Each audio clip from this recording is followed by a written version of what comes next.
the real battle in Florida. The Battle of Olustee or Ocean Pond. Yankees know it, or Union called it the Ocean Pond. We called it the Battle of Olustee. It was in the same. It's the same battle in the same area. Ocean Pond was a big body of water next to it. It was a pond, but it was on a lake next to there. Olustee was a little town that was near here, so we called it Olustee. In Baker County, April the 20th, 1864, the most major battle in Florida, the third bloodiest battle in the Civil War. Very much so. What happened here, the Union came in, their objective here was to secure Union enclaves, sever rebel supply routes, recruit black soldiers. That's why they came in to Florida this time. But the second one was the big one.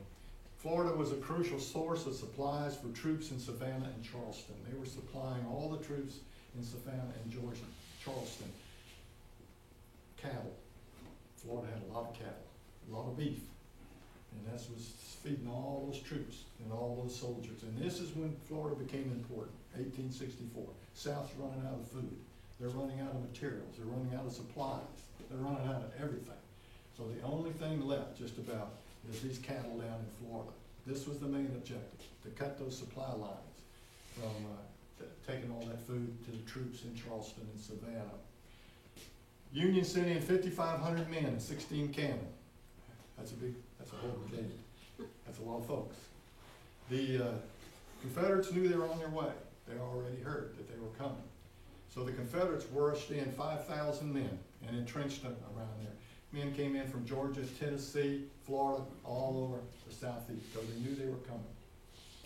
Story goes that the Union forces were marching through Jacksonville, heading down to this battle, and a little lady stepped out on the street and says, "Y'all are going to come back a lot faster than you went." That's just in the book. That's all I heard. Quite a battle. This battle raged all the way till dark, went all whole day long, which is really major for a battle like that. It raged back and forth. I've been to this battlefield. Y'all should go to that battlefield. It's quite a story. But the battle raged, and you can see the terrain as it was then, because there wasn't a lot of cover there. The only difference was that our forces got there first, dug in, trench war, and they had the advantage. They had built these barricades and the logs and all that kind of stuff. And the Union was coming in. They were just on top of the ground, just walking around.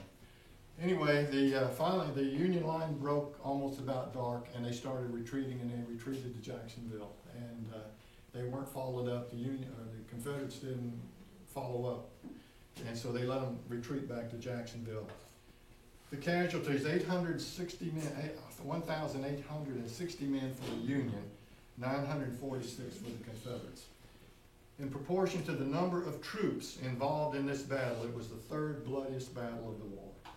That's a lot. That's a high casualty rate. It really is a high casualty rate, and they just couldn't break it. So they were able not to sever the supply line that kept going.